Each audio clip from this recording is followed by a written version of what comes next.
बच्चों, कैसे आप सब लोग। बच्चों, आज हम करने वाले हैं सेक्शन डी साइंस का।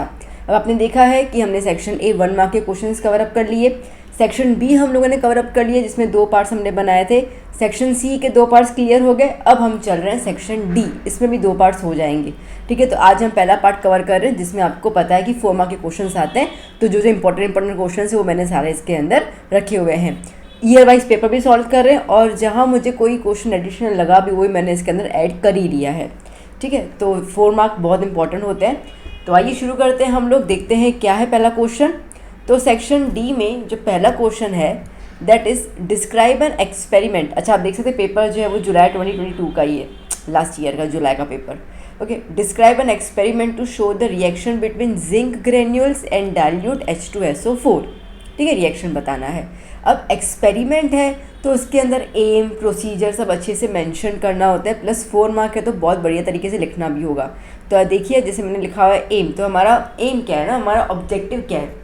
तो हमारा मुद्दा यहाँ पे ऐसा है कि हम लोगों को जिंक को H2SO4, ठीक है, H2SO4 के साथ रिएक्ट करना है और बताना है कि इसमें क्लासीफाई करना है कि फिजिकल चेंज हो रहा है या केमिकल चेंज हो रहा है। ओके, अब क्या क्या चीज़ों की ज़रूरत है, तो बट ऑब्वियसली जिंक की ज़रूरत होगी, तो जिंक ग्रेन्यूल्स मतलब कि उसके छोटे छोटे pieces, dilute H2SO4, stand, boiling tube, okay, cork. अच्छा, ये वाला चीज़ अगर नहीं लिखना है इट्स ओके, आप ओमिट कर सकते हो, इस पर ना मार्क्स मिलते हैं और ना ही मार्क्स कटते हैं। ठीक है, मुझे सिस्टमेटिक तरीके से बताना है इसलिए मैंने लिखा हुआ है। जो लोग साइंस में बहुत अच्छे हैं, ठीक है, उनसे मैं रिकमेंड करूँगी कि इसको आप अच्छे से लर्न करके जाइए। जिनके लाइक 80 में से 75 जितने मार्क्स आ ही जाते हैं तो उनके लिए ज़रूरी है। ठीक है, अदरवाइज इट्स ओके, आप इस पॉइंट को, मेटल्स रिक्वायर्ड को आप ओमिट कर सकते हो। ठीक है, अब इसके अंदर थियरी क्या है, मतलब आज हम लोग HCl ऐड कर रहे हैं, सॉरी मुझे HCl दिमाग में आ रहा है, H2SO4 हम लोग ऐड कर रहे हैं जिंक ग्रेन्यूल के साथ। तो इसके पीछे क्या है, तो लाइक हमें पता है कि जिंक जो है ना वो काफ़ी रिएक्टिव होता है, और रिएक्टिविटी सीरीज़ में वो हाइड्रोजन के ऊपर आता है। आपको सीरीज़ पता होगी, रिएक्टिविटी KNaCl याद है ना, ठीक है, ये वाली। ठीक है, तो इस तरीके की पूरी सीरीज़ है, उसमें हाइड्रोजन के ऊपर आता है। इसका मतलब कि वो हाइड्रोजन को H2SO4 में से डिस्प्लेस कर सकता है। ओके, तो अभी प्रोसीजर देख लेते हैं। आपको ये फिगर बनाना होगा। टेस्ट ट्यूब है, ठीक है, आपको क्लैंप दिया हुआ है, मतलब स्टैंड दिया हुआ है, सॉल्यूशन है, और पूरा इस तरीके आपको फिगर पूरा बनाना है। चलिए, अब क्या प्रोसीजर है, तो कह रहा है कि आप 5 ml जितना डाइल्यूट H2SO4 टेस्ट ट्यूब में ले लो। तो ये जो आपको टेस्ट ट्यूब दिख रहा है इसके अंदर हम लोग 5 ml जितना H2SO4 ले लेते हैं। Add zinc granules to it in such a way that zinc pieces are completely immersed in them. ठीक है, 5-7 जिंक के पीसेस लो और उसके अंदर पूरे के पूरे डुबा दो। और फटाफट से कह रहा है कि fix a cork having a delivery tube. ठीक है, कॉर्क फिक्स करके, ये जो टेढ़ी वाली ट्यूब आती है इसको डिलीवरी ट्यूब कहते हैं। ठीक है, that is known as a delivery tube with the fine jet मतलब नीचे की तरफ जो है वो पूरा पानी आ रहा है on the mouth of the test tube. Okay, now bring a burn match stick near the mouth of the fine jet. ठीक है, अब आप देख सकते हैं ये जो जेट, ओके, तो यहाँ से आपको कैंडल जो है वो, मैच स्टिक या कैंडल जो है वो जलती हुई यहाँ पे आपको लाना है। अब इससे क्या ऑब्जर्वेशन मिलेगा, तो इससे ये ऑब्जर्वेशन मिलेगा, a brisk reaction can observe and a gas bubble comes out. आप फिगर में देख सकते हैं, हल्के हल्के से आपको ये दिख रहा है। ठीक है, ये गैस के बबल्स जो है वो बाहर आ रहे हैं, है ना, पानी में से ऊपर की तरफ गैस के बबल्स आ रहे हैं। तो ये क्या है, अब जैसे हम लोग मैच स्टिक या कैंडल जला हुआ लेके जाएंगे तो हम लोग को पट पट ऐसे आवाज़ सुनाई देगी। ठीक है, पट ऐसे करके आवाज़ आती है। तो ये जो आवाज़ होती है इसको हम कहते हैं पॉप साउंड। ओके, तो आपको पॉप साउंड जो है वो सुनाई देगी, और पॉप साउंड ये कंफर्म कर रहा है कि जो गैस है वो कौन सी गैस है, हाइड्रोजन गैस है। बात क्लियर हुई। ठीक है, तो हाइड्रोजन गैस क्या हो रहा है बेटा, निकल रहा है। तो इसका मतलब क्या हुआ है, इसका मतलब कि यहाँ पे रिएक्शन ऐसा हुआ, मैं यहाँ पे लिखना रह गया मुझसे, मैं यहाँ पे लिख देती हूँ। तो इसका मतलब कि यहाँ पे रिएक्शन हो गया कि Zn जो है, जो आपने सॉलिड फॉर्म में लिया है, उसको आप रिएक्ट कर रहे हो H2SO4 जो एक्वियस सॉल्यूशन में है। ठीक है, तो आपको क्या मिल रहा है यहाँ पे, आपको यहाँ पे मिलेगा ZnSO4 प्लस हाइड्रोजन गैस जो है वो निकल रही है। ठीक है, वो निकल रही है। तो इस तरीके से आपको रिएक्शन मिल गया। ZnSO4 is again aqueous solution. Clear हुआ? ये रिएक्शन लिख के आना, मैंने इसमें मेंशन करना मुझसे रह गया। अच्छा लिख किया है। चलिए सो अब इसका रिजल्ट क्या है? रिजल्ट ये आया जो मैंने अभी आपको बताया कि रिएक्शन अकर हुआ तो हाइड्रोजन गैस जो है वो बर्न हो रही है विथ पॉप साउंड। ओके, तो ये किस टाइप का रिएक्शन हुआ बेटा? डिस्प्लेसमेंट रिएक्शन, क्योंकि देखो क्या हुआ ना, Zn ने H को उसके ही सॉल्यूशन से निकाल के बाहर फेंक दिया, ठीक है, तो वहाँ पे उसकी जगह ले ली, दैट मीन्स की डिस्प्लेसमेंट रिएक्शन। एंड ये रिएक्शन किस टाइप का एग्जांपल है? Chemical change. फिजिकल मतलब क्या होता है ना कि सॉलिड टू लिक्विड या लिक्विड टू गैस के कन्वर्जन को हम फिजिकल चेंज कह रहे हैं। यहाँ पे वो कन्वर्ट तो नहीं हो रहा, यहाँ पे तो लिटरली कंपाउंड ही अलग हो जा रहा है। H2SO4 की जगह ZnSO4 आ गया, ठीक है, तो इसके हिसाब से ये केमिकल चेंज हो गया। बात समझ में आई अच्छे से? ओके, चलिए नेक्स्ट। अब कह रहा है give chemical formula and draw the electron dot structure of the following compounds, ठीक है। अब सबसे पहले हम बात कर रहे हैं इथेन की। इथेन का केमिकल फॉर्मूला होता है C2H6, ठीक है। अब इन्होंने इलेक्ट्रॉन डॉट स्ट्रक्चर बोला है, तो पहले साइड में ना मैं नॉर्मल स्ट्रक्चर बना लेती हूँ। तो नॉर्मल स्ट्रक्चर क्या कहेगा? ये C जो है वो जुड़ रहे हैं हाइड्रोजन के साथ विद द सिंगल बॉन्ड, यही तो फॉर्मूला होता है ना इथेन का, ठीक है। इससे क्या होगा, मुझे आइडिया आ जाएगा। और अभी ये जो डंडियाँ मैंने बनाई ना, उन डंडियों को हटा के मुझे 2 इलेक्ट्रॉन वहाँ पे प्लेस करने हैं, ठीक है, तो वो क्या हो जाता है, काफ़ी ईजी हो जाता है। तो देखो जैसे कि ये C और ये C, ठीक है, यहाँ पे एक डंडी है, ठीक है, एक डंडी गिव्स 2 इलेक्ट्रॉन्स, ओके। तो यहाँ पर ये और ये इलेक्ट्रॉन आ गया, ठीक है। अब ये देखो ये एक डंडी है हाइड्रोजन के यहाँ से, तो यहाँ पे भी 2 इलेक्ट्रॉन आएंगे, पर पहले मैं C के इलेक्ट्रॉन लगा देती हूँ। तो एक इलेक्ट्रॉन यहाँ पे C का आ गया। ये वाली जो डंडी है पिंक कलर में शेड कर रही हूँ, यहाँ पे मैंने C का इलेक्ट्रॉन लगा दिया, और ये जो नीचे वाला है यहाँ पे मैंने C का इलेक्ट्रॉन लगा दिया, ठीक है। सेम मैं दूसरे C के यहाँ पे कर रही हूँ, ये डंडी आप देख रहे हो, ये वाला लगा दिया मैंने।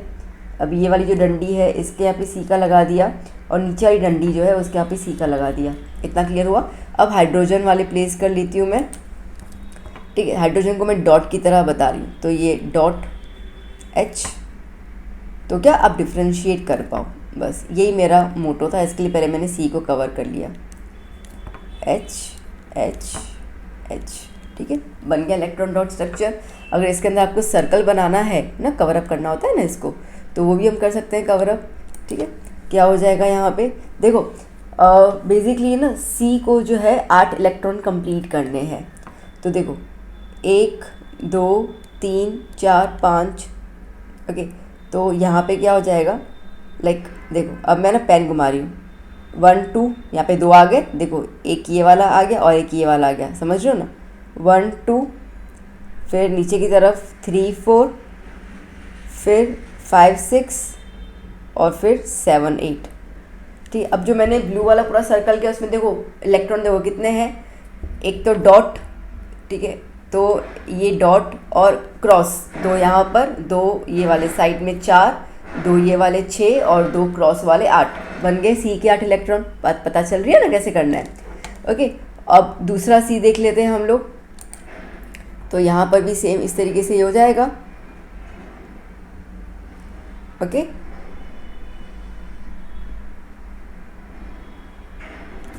क्लियर हो गया? तो C के क्लियर हो गए। अभी हाइड्रोजन के अपने 2 इलेक्ट्रॉन कंप्लीट करने होते हैं, ठीक है। तो अभी हम क्या करेंगे, अभी हम लोग हाइड्रोजन के 2 इलेक्ट्रॉन को सर्कल करेंगे। ये हाइड्रोजन का, ये हाइड्रोजन, यहाँ पे हाइड्रोजन 2 क्लियर हो रहा है ना, ये हाइड्रोजन हो गया, ये हाइड्रोजन हो गया और ये हाइड्रोजन हो गया। बात समझ में आई कैसे करना है? देखो बच्चों माफ़ करना, अगर आपके सर्कल्स में कन्फ्यूजन हो रहा है तो मत बनाना, चलेगा, ओके। आप सिर्फ एक्स और डॉट बना के आप लीव कर सकते हैं, कोई दिक्कत नहीं है। चलिए अब देखते हैं हम लोग, नेक्स्ट सेकंड नंबर है इथेनोइक एसिड।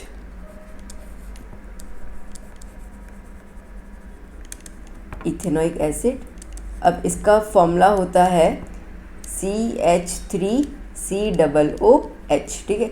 अब ना मैं पहले उसको सिंपल तरीके से लिखना पसंद करूँगी ताकि मुझे पता चले कि क्या है, ठीक है। पता चला फिर कंफ्यूज हो गए हम लोग, तो क्या हो जाएगा, देखो ये C, इसके साथ 3H, यहाँ पे क्लियर। ये सी, अब 2 O है ना, तो एक O जो है वो डबल बॉन्ड के साथ जाता है, एक O जो है वो सिंगल के साथ, और फिर हाइड्रोजन, ऐसा उसका पूरा बनता है। अभी जैसे मैंने कहा एक डंडी इक्वल्स टू 2 इलेक्ट्रॉन, ठीक है। तो बस अभी जैसे प्लेस कर रहे थे अभी वैसे करते जा रहे हैं हम लोग। पहले सी ले लेती हूँ मैं यहाँ पर, ये सी ले लिया, ठीक है। अब ये सी के पहले देखो, सी के चारों ओर डंडी आ रही है ना, 1 2 3 4, तो ये चारों ओर मैं सी का एक एक इलेक्ट्रॉन जो है वो अप्लाई कर लेती हूँ। क्लियर हुआ ये इतना, ठीक है। और उसके साथ ये दूसरा सी आया, इसका भी एक इलेक्ट्रॉन यहाँ पे आ गया, डन। तो सी वाले इलेक्ट्रॉन्स क्लियर हो गए। चलिए अब मैं यहाँ पर हाइड्रोजन वाले कर लेती हूँ। ये हाइड्रोजन, ये हाइड्रोजन और ये हाइड्रोजन, इतना क्लियर हो गया, ठीक है। इसका मतलब कि ये वाला जो सी है, ये वाला जो सी है वो अपन क्लियर कर लिया। अब सी के बाद दूसरा जो सी है वो डबल बॉन्ड O है और H है, ठीक है। तो अब हम पहले कर लेते हैं डबल बॉन्ड, ठीक है। तो यहाँ पे एक बॉन्ड, एक डंडी 2 इलेक्ट्रॉन, तो यहाँ पे इस सी के पास कितनी डंडी है बच्चों, 2 डंडी है, तो इसके लिए यहाँ पे सी के 2 इलेक्ट्रॉन आ जाएंगे, ठीक है। और O का 2 आ जाएगा। पहले सी के कवर कर लूँ और यहाँ पे सी के 1, ठीक है, डन। ना यहाँ पे O के हम देख लेते हैं,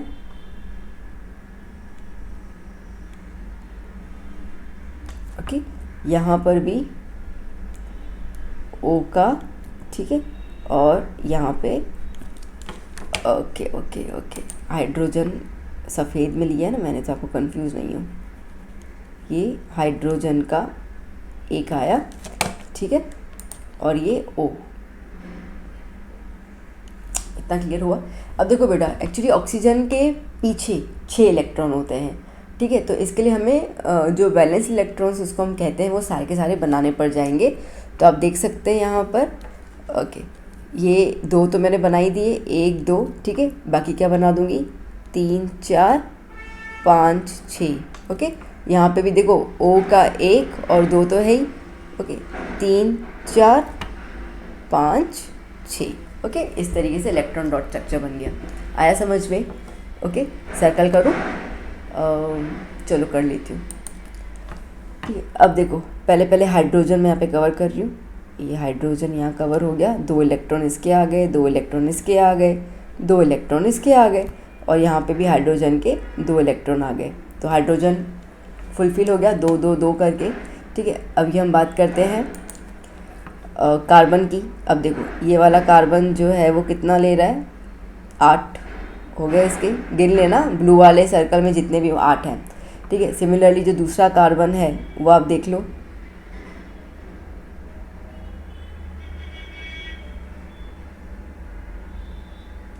डन, क्लियर, ओके।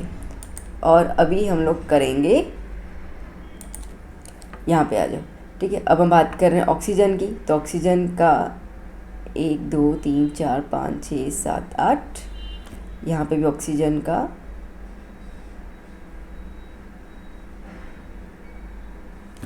ठीक है, समझ आया। देखो अब आप ना वीडियो रिवाइंड करके मेरे साथ ड्रॉ करना, तो आपको क्लियर हो जाएगा, ठीक है। इसको 1 2 बार प्रैक्टिस करोगे तो हो जाएगा, कोई डिफ़िकल्ट टास्क नहीं है। मैं दोबारा कह रही सर्कल बनाने में आपको कन्फ्यूजन मत बनाना, बस इतना काम कर लेना कि ऑक्सीजन हाइड्रोजन इनके जो इलेक्ट्रॉन्स का जो कलर है या शेप है ना वो चेंज कर लेना, ठीक है। तो हो जाएगा, कोई दिक्कत नहीं आएगी। चलिए चलते हैं नेक्स्ट क्वेश्चन की ओर। ओके, क्या कह रहा है, explain in detail the blood circulation in human heart, ठीक है। चलो, तो अब जो सर्कुलेशन सिस्टम होता है, ठीक है, वो आर्टरीज और वेन से बनता है, जिसकी वजह से ब्लड जो है वो बॉडी से हार्ट की तरफ पहुंचाया जाता है और हार्ट से बॉडी की तरफ पहुंचाया जाता है, ठीक है। अब हार्ट जो होता है वो हमारा मेन पंपिंग ऑर्गन होता है, जो पंप करके ब्लड को बॉडी की तरफ पहुंचाता है। Okay, so the heart is the main pumping organ which pumps deoxygenated blood to the lungs and oxygenated blood to the parts of the body। मतलब कि impure blood जो है वो lungs की तरफ भेजा जाता है for the purification, और उसके बाद हार्ट जो है वही प्योर ब्लड जो है वो बॉडी के दूसरे पार्ट्स की तरफ पहुंचाता है, ठीक है। तो इसके लिए हार्ट जो है वो मेन हमारा मस्कुलर ऑर्गन हो जाता है। अब डिटेल सीधा यहाँ पे आ जाती हूँ मैं। फर्स्ट नंबर आप देखो बच्चा क्या दिया हुआ है, सुपीरियर और इन्फीरियर वीना कावा जो होता है वो डीऑक्सीजनेटेड ब्लड लेके आता है कहाँ पे, राइट आर्ट्रियम में। अब ये क्या होता है, देखो बेटा, अब हार्ट हमारा इस तरफ है, ठीक है, यहाँ पर। अब यहाँ पर जो हार्ट है तो हमारा बॉडी का एक नीचे वाला हिस्सा हो जा रहा है, एक ऊपर वाला हिस्सा हो जा रहा है। तो ऊपर वाले हिस्से से जो ब्लड आता है, ठीक है, तो वो कहाँ से आता है, उसको हम बोलते हैं सुपीरियर वीना कावा। और नीचे के बॉडी पार्ट से जो हार्ट की तरफ ब्लड आता है तो उसको हम कहते हैं इन्फीरियर वीना कावा। तो ये दो पाइप है, वेन्स है, ठीक है, जहाँ से ब्लड जो है वो इम्प्योर ब्लड जो है वो हार्ट की तरफ पहुँचाया जाता है। क्लियर हुआ। अब हार्ट में किस तरफ जाएगा, राइट आर्ट्रियम, ठीक है, राइट आर्ट्रियम की तरफ जाएगा। अब मैं आपको डायरेक्टली फ्लो चार्ट पे लेके चलती हूँ, उससे आपको बहुत अच्छे समझ में आएगा। फिर आप ये जो स्टेटमेंट मैंने लिखे हुए हैं ना, आप उनको इजीली समझ लोगे। और ये फ्लो चार्ट जो मैंने आपको दिया है ना बच्चा, ये आपको ड्रॉ नहीं करना है, ये सिर्फ और सिर्फ मैंने शॉर्टकट तरीका देने के लिए आपको दिया हुआ है कि आप देखो कैसे आपको लर्न हो जाएगा। तो देखो बच्चा, सबसे पहला स्टेप क्या है, डीऑक्सीजनेटेड ब्लड कहाँ से आ रहा है, बॉडी पार्ट से, कहाँ पे जाएगा, वीना कावा, ठीक है। अब वीना कावा में दोनों आ गए, सुपीरियर और इन्फीरियर। कहाँ पे जा रहा है बेटा, राइट आर्ट्रियम में, ठीक है, राइट आर्ट्रियम में वो जा रहा है। अब राइट आर्ट्रियम उस टाइम कैसा होता है, रिलैक्स, क्योंकि उसके अंदर देखो, आपने ग्लास के अंदर पानी भर रहे हो तो क्या हुआ, कुछ नहीं, ठीक है ना, बलून में आप पानी भर रहे हो तो रिलैक्स होता है ना, ओके, तो कुछ नहीं है। उसके बाद अगर आप बलून से ही पानी निकालते हो तो आप उसको कॉन्ट्रैक्ट करते हो ना, ठीक है, पिचकते हैं हम लोग उसको ना, कॉन्ट्रैक्ट करते हैं। या तो अगर हम यूँ बोले कि आपके पास केचप का वो जो पाउच आता है सॉस का या क्या, ठीक है, तो उसमें या जो बोट करके भी कुछ कोल्ड ड्रिंक आती है, ठीक है, तो उसमें आप क्या करते हो, जब आप उसको पीते हो, सक करते हो, तो उसको कॉन्ट्रैक्ट करते हो, जब फिल करोगे तो रिलैक्स रहेगा। तो सेम चीज़ ही है, ठीक है। तो राइट आर्ट्रियम जो है वो रिलैक्स होता है, उसके बाद ये राइट आर्ट्रियम क्या हो जाता है, कॉन्ट्रैक्ट पे झुक जाता है, ताकि ब्लड जो है वो कहाँ चला जाए, राइट वेंट्रिकल में चला जाए, ठीक है। तो याद हो गया, चलो, डीऑक्सीजनेटेड ब्लड कहाँ जा रहा है, वीना कावा, वीना कावा से कहाँ जा रहा है, राइट आर्ट्रियम, राइट आर्ट्रियम से कहाँ जा रहा है, राइट वेंट्रिकल, नीचे की तरफ जो है वो आ जा रहा है। अब उस टाइम वेंट्रिकल रिलैक्स मोड में है, बट उसको रखना थोड़ी, उसको भी तो ब्लड ट्रांसफर करना है ना, तो उसके लिए वो फिर कॉन्ट्रैक्ट हो जाएगा और उसके बाद वो ब्लड कहाँ जाएगा बेटा, लंग्स में। अच्छा, अब यहाँ पे एरो पे एक चीज़ मेंशन नहीं है जो मैं यहाँ पे मेंशन कर रही हूँ, ठीक है। ये जो लंग्स में जाएगा वो जाएगा with the help of pulmonary artery, ठीक है। लंग्स के साथ जो आर्टरी जुड़ी होती है या जो वेन जुड़ा होता है उसको पल्मोनरी वर्ड कहते हैं, याद करना। किडनी के साथ जो जुड़ा होता है उसको रीनल कहते हैं, ठीक है। ये गलती बिल्कुल मत करना कि आपको ये पता ही ना हो कि किसका नाम क्या है। तो पल्मोनरी आर्टरी की मदद से लंग्स में गया। अब लंग्स क्या करेगा, प्योरीफाई करेगा उसको। तो लंग्स जो है वो डीऑक्सीजनेटेड ब्लड को कन्वर्ट कर रहा है ऑक्सीजनेटेड ब्लड की तरफ। अब ये ब्लड जो है वो कहाँ आया, लेफ्ट आर्ट्रियम में, तब रिलैक्स है, फिर कॉन्ट्रैक्ट हो जाता है लेफ्ट आर्ट्रियम, तो कहाँ जाएगा, लेफ्ट वेंट्रिकल में। फिर वो कॉन्ट्रैक्ट होके वो ब्लड कहाँ पहुँचाएगा, aorta. Aorta is the largest artery, ठीक है, सबसे बड़ी आर्टरी है, और इस एओर्टा की मदद से पूरे बॉडी के पार्ट्स में ब्लड को पहुंचाया जाता है। बात समझ आई अच्छे से, क्लियर हुआ, ओके, शाबाश, ठीक है। अब ये अगर आप एरो लर्न कर लेते हो ना बेटा, तो ऊपर वाले स्टेटमेंट्स जो है ना वो आप आराम से लिख सकते हो, इसमें कोई दिक्कत नहीं आएगी, ठीक है। कतई भी आपको टेंशन नहीं लेने की ज़रूरत नहीं है यहाँ पे, ये चीज़ याद कर लेना, ओके। अब एक और चीज़ मुझे बतानी है यहाँ पे, ठीक है, क्या है वो ये है कि जब राइट आर्ट्रियम से राइट वेंट्रिकल की तरफ जाता है ना, ठीक है, तब उसके यहाँ पे एक वेल्व होता है। वेल्व मतलब कि कैसे अपना घर पे नल होता है, खोलते तो पानी बहता है, ठीक है, तो वो बंद होता है और खुलता है। तो यहाँ पर जो होता है वो होता है ट्राइकस्पिड वेल्व,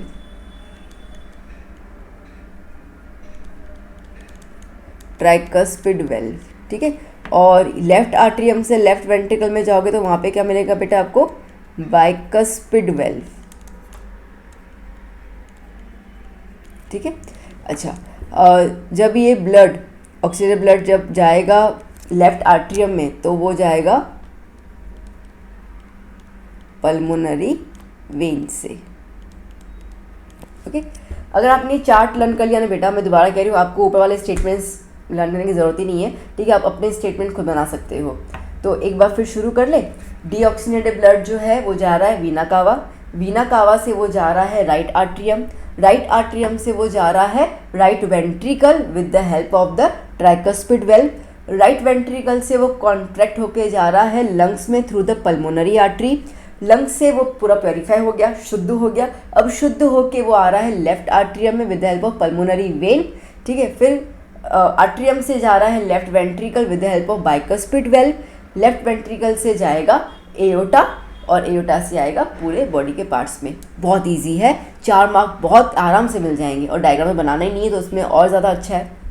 चलिए, मैं उम्मीद करती हूँ कि मैं सफल रही आपको ये चीज़ एक्सप्लेन करने में। Okay, now what is asexual reproduction, explain budding and spore formation, ठीक है। अब एसेक्सुअल रिप्रोडक्शन वो मोड होता है जहाँ पर ऑफस्प्रिंग जो है, जो बच्चे हैं वो एक सिंगल पेरेंट से ही पैदा होते हैं। इसके लिए वो जो न्यू इंडिविजुअल पैदा होते हैं वो अपने पेरेंट से जेनेटिकली और फिजिकली दोनों आइडेंटिकल होते हैं, मतलब लिटरली सेम ही लगता है हमें।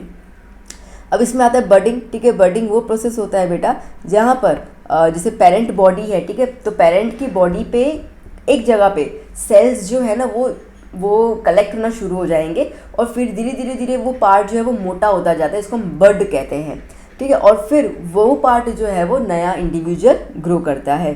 Hydra is the best example, आप देख सकते हैं फिगर के अंदर, ठीक है। देखो धीरे धीरे ये पोर्शन में जो है वो क्या हुआ, सेल्स जमा होने लगे, फिर ये सेल्स जो है वो हाइड्रा का शेप ले रहे हैं। जब ये हाइड्रा, ठीक है, जब ये नया बर्ड जो है वो जब मैच्योर हो जाएगा तो वो अपने आप अपने पेरेंट से डिटैच हो जाता है, एक नया हाइड्रा बन जाता है। Simple. Next is the spore formation, ठीक है। Spore formation is another means of the asexual reproduction. अब जब अनफेवरेबल कंडीशन होती हैं, ठीक है, तो जो एक ना बलून की तरह स्ट्रक्चर होता है इसको हम कहते हैं स्पोरेंजियम। ओके, आपको फिगर दिख रहा है ये वाला, ये स्पोरेंजियम जो है उसके अंदर स्पोर्स दाने दाने दाने होते हैं, ठीक है। जब कंडीशन फेवरेबल, जब उनके मुताबिक मॉइस्चर आ गया, टेम्परेचर उसके मुताबिक है, तो ये स्पोरेंजियम जो है बस्ट हो जाता है, और उसके बाद उसके जो भी स्पोर्स होते हैं वो नीचे की तरफ गिर जाते हैं और नया, ठीक है, स्पोर फॉर्मेशन लाइक नया स्पोरेंजियम जो है वो बनाते हैं। ये जनरली आपको ब्रेड के ऊपर दिखता है, जो अलगे हम कहते हैं, तो अलगे के पहले जो वाइट कलर का पूरा पोर्शन जमा हो जाता है दैट इज़ द फंगस, वो यहाँ से बनता है, ठीक है। Next, define the following terms related to the spherical lens. अब एक आता है सेंटर ऑफ कर्वेचर, देखो मैंने साफ साफ बहुत सिंपल डेफिनेशन लिखी हुई है। सेंटर ऑफ कर्वेचर इसका मतलब कि स्पेरिकल लेंस का स्पेरिकल पार्ट का सेंटर, ठीक है, तो वो जब होता है उसको हम कहते हैं centre of curvature. Principal focus, जब इंसिडेंट रेज जो होते हैं वो प्रिंसिपल एक्सिस के पैरेलल जाती हैं और एक पॉइंट पे जाके सब मीट करती हैं, ठीक है, कॉन्वर्ज करती हैं, तो वो जो पॉइंट होता है उसको हम कहते हैं principal focus. Optical centre, optical centre जो होता है वो लेंस पे होता है वो पॉइंट, ठीक है, जहाँ पे जो लाइट है वो पास होती है विदाउट एनी डेविएशन, जैसे कि ये रहा हमारा लेंस, ठीक है, ये है उसका ऑप्टिकल पॉइंट। तो जब लाइट पास होगी तो हमको पता है कि वो डायरेक्टली रिफ्रैक्ट करेगी, ठीक है, वो कहीं पे अपना एंगल चेंज नहीं करेगी, तो उसको ऑप्टिकल सेंटर कहते हैं। फोकल लेंथ, जो डिस्टेंस होता है ऑप्टिकल सेंटर और फोकस पॉइंट का, ठीक है, जैसे ये है तो ये फोकस पॉइंट है, ठीक है, इसके और इसके बीच का जो डिस्टेंस होगा उसको हम कहेंगे फोकल लेंथ। बहुत सिंपल है। Next question, Yashvi student of 10th standard is sitting at the back of the classroom and is not able to read writings on the black board clearly, ठीक है, तो पीछे बैठी हुई है, उसको ब्लैक बोर्ड पे क्या लिखा हुआ है वो नज़र नहीं आ रहा है, तो कौन सा डिफेक्ट है? बहुत सिंपल है, दैट इज़ अ मायोपिया, ठीक है। तो यशवी जो है वो मायोपिया या तो फिर शॉर्ट साइटेडनेस से जूझ रही है। Okay, then what defect the vision she has, explain how can it be corrected, ठीक है। तो इस डिफेक्ट को करेक्ट करने के लिए हम लोग क्या लेंगे, कॉन्केव लेंस जो है वो ले लेंगे, और फिगर बोला है तो आपको मैंने फिगर दिया हुआ है। पहला दिया है मायोपिया, तो आप देख सकते हैं कि सारे पॉइंट्स यहाँ मीट कर रहे हैं, ठीक है, रेटिना में मीट नहीं कर रहे हैं, इसकी वजह से उसको पूरा ब्लर नज़र आ रहा है। जैसे हमने लेंस लगा दिया तो सारे पॉइंट्स कहाँ मीट कर रहे हैं बेटा, रेटिना पे मीट कर रहे हैं, तो ईजिली जो है वो इमेज उसको क्लियर नज़र आ रही है, ठीक है, बहुत सिंपल सा है। नेक्स्ट क्वेश्चन, ओके, आइए अब इसमें क्या कह रहा है बेटा, state the principle and explain the working of electric generator with the diagram. अब प्रिंसिपल क्या है, तो इलेक्ट्रिक जनरेटर जो होता है वो इलेक्ट्रोमैग्नेटिक इंडक्शन के ऊपर काम करता है। इसका मतलब कि it converts mechanical energy into the electrical energy. जैसे आपने विंड मिल देखे होते हैं, ठीक है, आपने चैप्टर 14 किया हुआ सोर्सेज ऑफ एनर्जी, तो उसके अंदर विंड मिल होता है, ठीक है, टरबाइन होते हैं, टाइडल एनर्जी होती है। तो क्या होता है, जैसे पानी बह रहा है उसके अंदर हम टरबाइन रख देते हैं, और टरबाइन जब घूमता है, ठीक है, तो घूमता है तो इलेक्ट्रिसिटी इंड्यूस्ड करता है, ठीक है। तो ये जो प्रोसेस होता है ये प्रोसेस को हम लोग यहाँ पे कहते हैं, मतलब इसके लिए जो मशीन चाहिए होती है तो उसको हम लोग यहाँ पे कहते हैं इलेक्ट्रिक जनरेटर। आपको ये आराम से दिख जाते हैं। तो इसका काम क्या बेटा, इसका काम है मैकेनिकल एनर्जी को कन्वर्ट करना इलेक्ट्रिकल एनर्जी के अंदर। बात समझ आई? अपन के घर पे क्या होता है ना बेटा, जैसे अपन ने स्विच ऑन किया तो पंखा चालू करना है, तो स्विच ऑन करना मतलब कि इलेक्ट्रिक एनर्जी को आप कन्वर्ट कर रहे हो मैकेनिकल एनर्जी के अंदर। यहाँ पे उल्टा है, आप चीज़ें चला रहे हो, घुमा रहे हो और घूमते घूमते जो है वो बल्ब ग्लो कर रहा है, ठीक है, मतलब कि मैकेनिकल से आप इलेक्ट्रिक एनर्जी को बना रहे हो। अब वर्किंग क्या है, तो वर्किंग यहाँ पे ये है कि आप ना एक लूप ले लो, rotating loop in a magnetic field. साथ साथ फिगर देखते जा रहे हैं हम लोग। देखो ये ABCD लूप लिया हुआ है, ठीक है, ओके वेट अ मिनट, ये ABCD लूप लिया हुआ है, ठीक है। ये ABCD लूप जो है वो हम लोगों ने दो मैग्नेट्स के बीच में रख दिया। The side AB moves upward and the side CD moves downward, ठीक है। अब क्या होगा, ये ABCD है, ठीक है, तो ABCD। अब जो ये AB है वो ऊपर की तरफ मूव करेगा, ठीक है, और CD नीचे की तरफ। इतना क्लियर हुआ? ओके। दस magnetic flux linked with the loop changes. अब जो मैग्नेटिक फील्ड है वो बदल जाएगी और करंट जो है वो क्या हो जाएगा, इंड्यूस होना शुरू हो जाएगा। और आपको दिमाग में होगा मेरे ख्याल से कि जहाँ पे इलेक्ट्रिक करंट होता है वहाँ पे मैग्नेटिक फील्ड अपने आप प्रोड्यूस हो जाता है, वाइसा वर्सा जहाँ पे मैग्नेटिक फील्ड चेंज होता है वहाँ पे इलेक्ट्रिक करंट अपने आप शुरू हो जाता है प्रोड्यूस होना।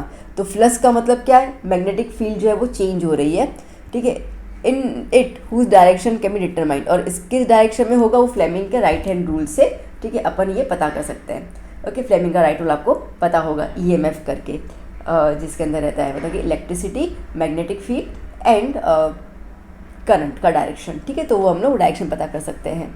तो अब इसके हिसाब से जो है वो करंट किस डायरेक्शन में फ्लो कर रहा है, करंट फ्लो कर रहा है, देखो एरो दिया हुआ है BA, ठीक है, यहाँ पे आ जाओ, ठीक है, BA, उसके बाद कहाँ जा रहा है, नीचे की तरफ G, ठीक है, फिर D और फिर C। इस तरीके से करंट यहाँ पे जा रहा है, ठीक है, मतलब कि ये है तो BA समझो ये G हो गया, ठीक है, G से आ गया D और C, इस तरीके से करंट जा रहा है। अब ये हाफ रोटेशन अभी कंप्लीट हुआ, देखो इस तरीके से यू ख़त्म हुआ ना, ठीक है, तो ये हाफ रोटेशन कंप्लीट हुआ। अब हाफ रोटेशन जैसे कंप्लीट हुआ तो रिंग जो P है वो कांटेक्ट में आ जाएगी ब्रश Y के साथ। आप देख सकते हो यहाँ पे ब्रश Y दिया हुआ है, मैं फिगर को एनहांस कर लेती हूँ, ब्रश X दिया हुआ है। देखो अभी X के साथ क्या जुड़ा हुआ है बेटा, P जुड़ा हुआ है, नज़र आ रहा है, X के साथ क्या जुड़ा है, P। तो जैसे रोटेट हो जाएगा, ठीक है, रोटेट यूँ करके यूँ हाफ रोटेट हो गया है ना, ये ऐसा था AB, ठीक है, ये CD, ये हाफ रोटेशन आ गया। अब जैसे हाफ रोटेशन आ गया, ठीक है, तो जो यहाँ पे P X के साथ जुड़ा था, ठीक है, वो उल्टा मतलब उस तरफ हो जाएगा। तो P जो है वो भी किसके साथ जुड़ जाएगा, ये जो Y दिया हुआ है राइट साइड की तरफ उसके साथ जुड़ जाएगा, और जो X होगा वो Q के साथ जुड़ जाएगा, ठीक है ना। The current flows in one direction, तो इसको तब हम ये बनता है डायरेक्ट करंट। तो इस तरीके से यहाँ पे ये जो जनरेटर है वो DC का रोल प्ले करता है। Similarly instead of half rotation, समझो कि ये हाफ रोटेशन था, ठीक है, अब ये हाफ रोटेशन घुमा के पूरा फुल रोटेशन हो जाए, ठीक है, पूरा फुल रोटेशन हो जाए तो क्या हो जाएगा, जैसे कि ये है ना, तो ये हाफ रोटेशन ऐसे किया मैंने, ठीक है, और ये घूम के पूरा फुल रोटेशन हो जाए, ठीक है, पूरा रोटेशन हो गया, तो तब हम इसको कहेंगे AC जनरेटर। तो जनरेटर्स हमारे पास दो टाइप के होते हैं, एक आता है DC जनरेटर और दूसरा आता है AC जनरेटर। क्लियर हुआ बच्चों, है ना। चलो ज़्यादा डिटेल में करूँगी तो वीडियो बहुत लंबा हो जाएगा, तो इतना डिटेल में मैं जा नहीं पा रही हूँ।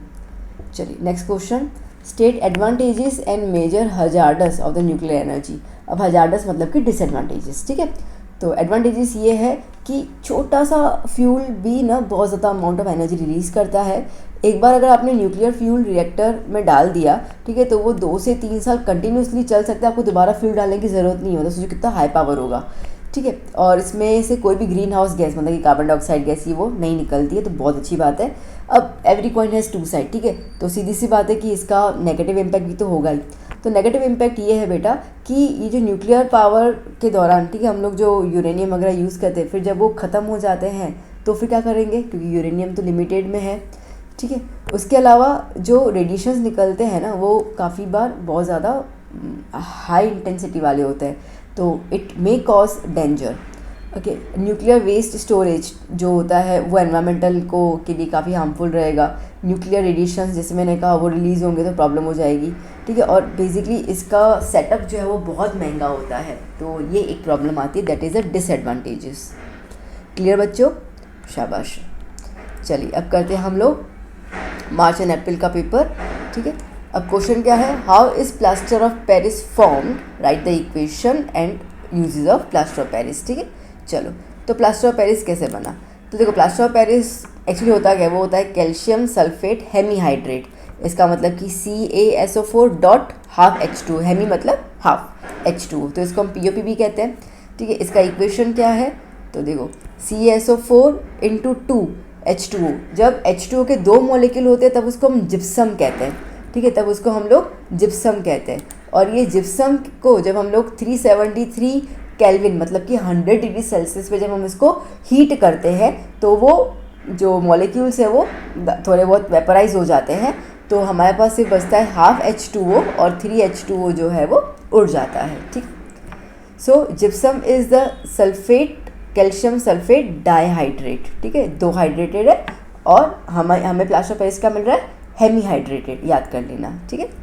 चलिए यूजेस क्या है इसके, तो हॉस्पिटल्स में हम लोग यूज़ करते हैं, जैसे आपने देखा होगा, आप बच्चे लोग भी खेलते कूदते रहते हो तो आपके बॉडी के पार्ट्स आप तोड़ते रहते हो ना, तो फ्रैक्चर वगैरह हो जाता है, तो उस दौरान वो पूरा वाइट कलर का पट्टा बांध लेते हैं, वो चीज़ रहता है। टॉयज़ वगैरह बनाने में, ठीक है, ब्लैक बोर्ड्स, स्टैचूज़ बनाने में बहुत यूज़ किया जाता है। और लेबोरेटरीज़ के अंदर कहीं पे भी कुछ लाइक अपैरेटस में कहीं गैप हो जाती है ना, तो इसको यूँ लगा देते, चिपका लेते, तो कोई लीकेज नहीं होता है। उसके अलावा पेंटिंग करने से पहले, जैसे कि अगर दीवार पे कलर करना, अपने को कलर बहुत स्मूथ चाहिए, तो उसके पहले प्लास्टर ऑफ पेरिस पूरा किया जाता है, तो पूरा स्मूथ फिनिशिंग आ जाती है, ठीक है। वरना पता ईंटें, देखो सिर्फ ईंटों पे आप करोगे तो ऊपर नीचे ऊपर जो वो रफनेस आपको दिखेगी, तो उसको स्मूथ करने के लिए हम प्लास्टर ऑफ पेरिस लगाते हैं, ठीक है। चलिए next question, compound such as alcohols and glucose contain hydrogen but not categorize as acid, describe an activity to prove it, ठीक है। तो कह रहा है कि अल्कोहल और ग्लूकोज में भी तो हाइड्रोजन होता है ना, तो आप इसको फिर एसिड क्यों नहीं कह रहे हो, क्योंकि आप तो ऐसे बोलते हो कि एसिड का मतलब कि हाइड्रोजन अवेलेबल होता है। मैंने कल के लेक्चर में आपको चीज़ बताई भी थी कि जहाँ पे हाइड्रोजन होता है उसको हम एसिड कहते हैं, बात तो सही है। तो फिर ग्लूकोज और अल्कोहल को हाइड्रोजन होता है, तो हम उसको एसिड क्यों नहीं कह रहे हैं, और इसके लिए हमें एक एक्टिविटी प्रूव करके बताओ, ठीक है। देखो अब एसिड्स जो होते हैं दे कंटेन हाइड्रोजन आयंस, ठीक है, वो अपन अभी डिस्कस कर चुके हैं। तो अब मैं मेन मुद्दे पे आ जाती हूँ, मैं एक्टिविटी पे आ जाती हूँ, ये थोड़ा मैंने डिटेल में लिखा हुआ है, ठीक है। अब एक्टिविटी यहाँ पे ये कह रहा है कि आप ना अल्कोहल और ग्लूकोज का और HCl का सैंपल ले लो, take 100 ml of beaker and take a fork and fix the nails, ठीक है, फॉर्क लेकर आप उसके अंदर नेल्स फिक्स कर लो, place the cork inside the beaker and connect the 2 terminals, ठीक है। अब देखो बेसिकली आप यहाँ पे फिगर देख सकते हैं, तो हम लोगों ने बीकर लिया, ठीक है, रबर कॉर्क लिया है ये वाला, नेल उसके ऊपर आयरन के नेल पास कर लिए, ठीक है। एक में हम डाल रहे हैं डाइल्यूट HCl, ठीक है, और दूसरे में हम लोग डाल रहे हैं ग्लूकोज सॉल्यूशन। तो यहाँ पे आ गया हमने डाइल्यूट HCl और यहाँ पे हम डाल रहे हैं ग्लूकोज सॉल्यूशन, पूरा सेटअप सेम है, ठीक है। बैटरी लगा रहे हैं, 6 वोल्ट की स्विच लगा रहे हैं, बल्ब लगा रहे हैं। अब आप देखो फिगर में आप देख सकते हो कि जैसे HCl को हमने स्विच ऑन किया HCl वाले उसमें, तो आप देखो बल्ब जो है वो ग्लो हो रहा है, और यहाँ पे बल्ब ग्लो नहीं हो रहा है। तो ये एक्टिविटी से हम समझ जा रहे हैं कि ग्लूकोज और अल्कोहल जो है दो दे कंटेन हाइड्रोजन, बट वो इलेक्ट्रिसिटी कंडक्ट नहीं करते, इसके लिए हम उनको एसिड नहीं कहेंगे। बात समझ आई अच्छे से। चलो next, draw a neat label diagram of human elementary canal, write the role of saliva and HCl, ठीक है। अब फिगर मैंने दिया हुआ है और आपने खैर फिगर प्रैक्टिस भी कर ली होगी, तो आपको ये वाला करना है, ठीक है। अब रोल ऑफ सलाइवा जो है वो क्या है, देखो सलाइवा के अंदर क्या होता है ना, सलाइवरी एमिलेज इंजाइम होता है। ये एमिलेज जो है वो क्या करता है, स्टार्च को सिंपल शुगर के अंदर कन्वर्ट करता है, ठीक है। मतलब हम लोग जब रोटी चबाते हैं तो उस दौरान एक तो चलो सलाइवा का काम होता है खाने को मॉइस्ट करना, फिर उसके अलावा जब हम चबाते हैं रोटी तो उसमें कार्बोहाइड्रेट होता है, स्टार्च होता है, ठीक है, तो वो उसको तोड़ता है ताकि हमारी बॉडी उसको ईजिली एब्जॉर्ब कर पाए। और HCl का रोल होता है कि जैसे ही खाना अंदर जाता है ना, तो पेप्सिन नामक एंजाइम को एक्टिवेट कर लेता है ताकि हमारे खाने में अगर प्रोटीन है तो प्रोटीन को डाइजेस्ट कर पाए। उसके अलावा खाने के दौरान कोई ऑर्गेनिजम्स हमारी बॉडी में एंटर कर लेते हैं खाने के साथ, तो वो उनको मार देता है। तो that is the acidic nature में खाने को वो कन्वर्ट कर लेता है। Next, explain the nutrition in amoeba with the neat label diagram.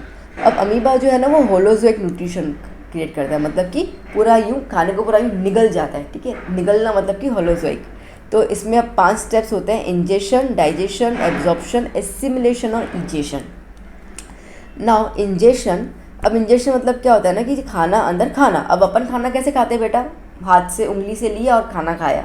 अब इनके पास उंगलियां होती नहीं, बट वो उंगलियों जैसा प्रोजेक्शन, ठीक है, बना लेते हैं।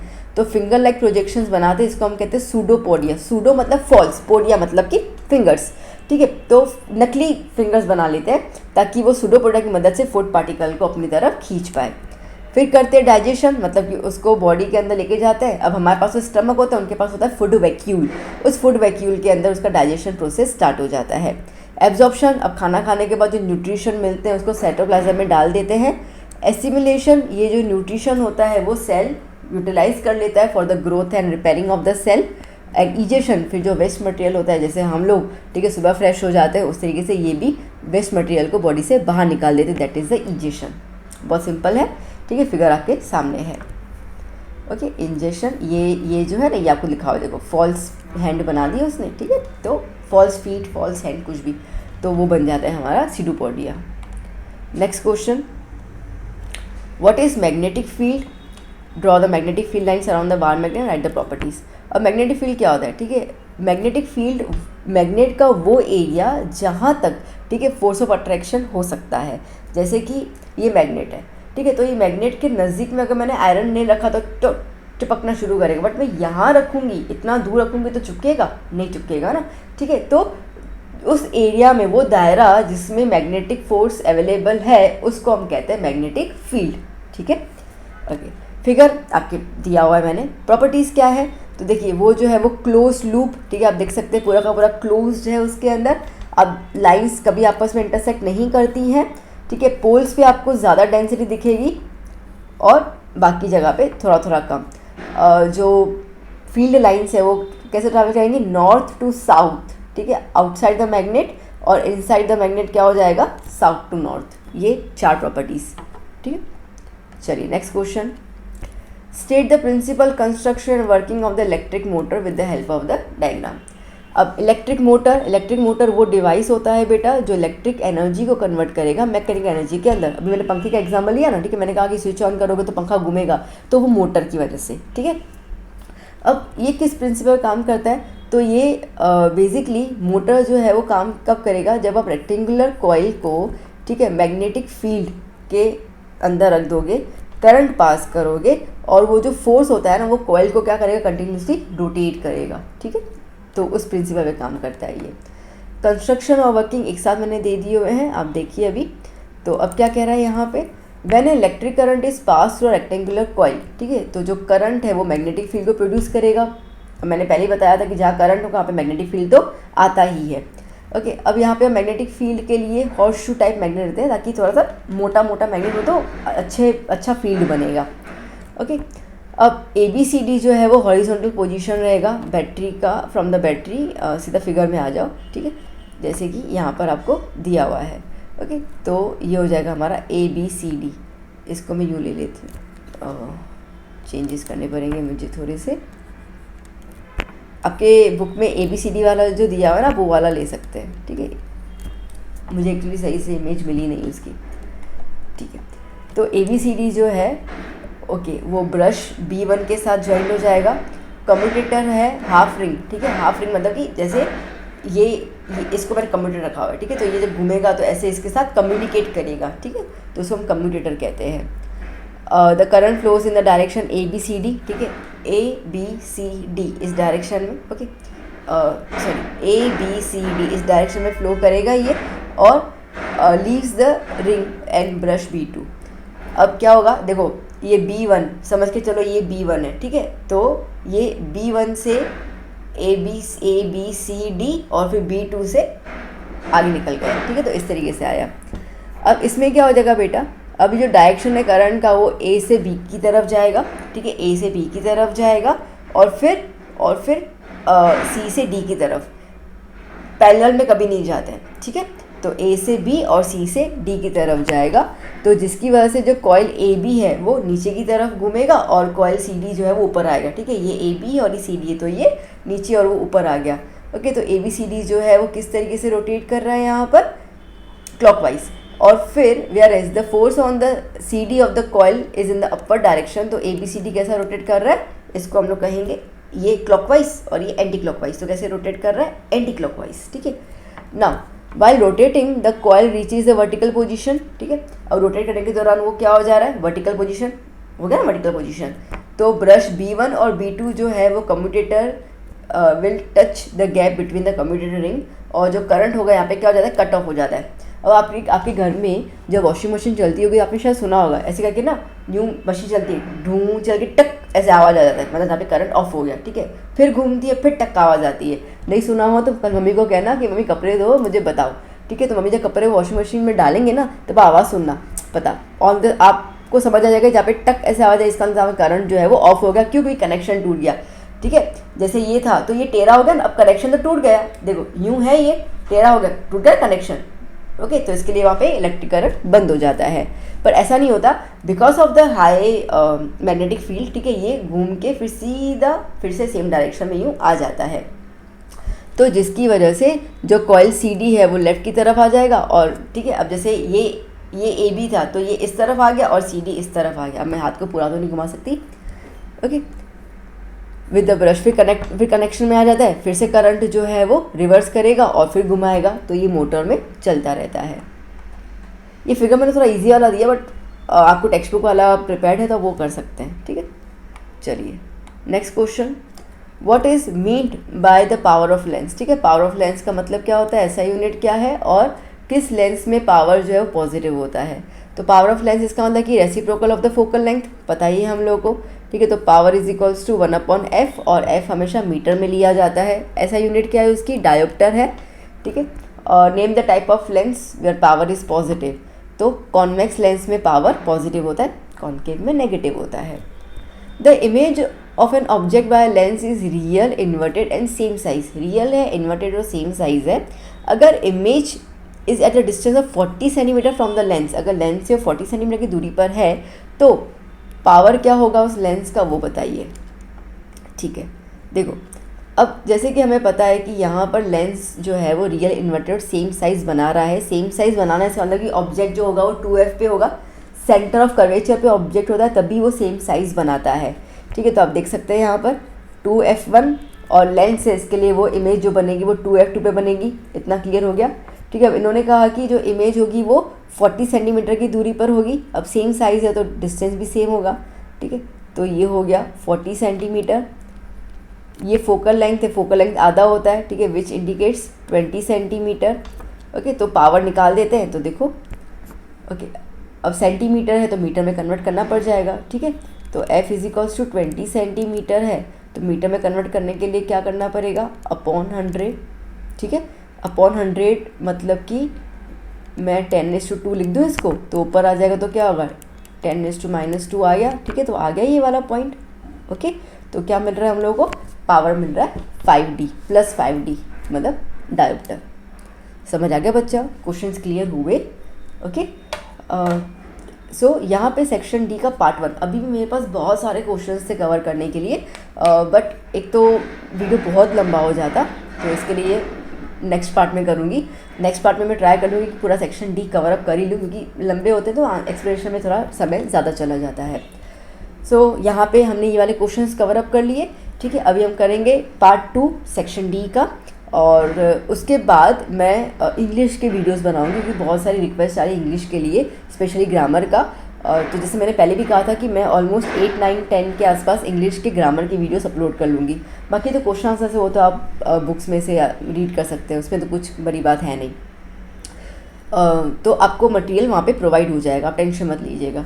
ठीक है, वीडियो कैसा लगा हो ज़रूर बताइएगा, और अपने फ्रेंड्स को रिकमेंड कीजिए, वीडियो चैनल लाइक कीजिएगा वीडियो को अगर आपको पसंद आया है, और पॉजिटिव जब कमेंट्स देते हैं तो बहुत अच्छा लगता है। अगर आपको थोड़ी सी भी फुर्सत मिल जाए तो थोड़ा बहुत कमेंट ज़रूर कर लीजिएगा। अभी हम मिलेंगे नेक्स्ट क्लास में। Keep study, keep hard working, hard work always pays off. Bye bye, take care बच्चा।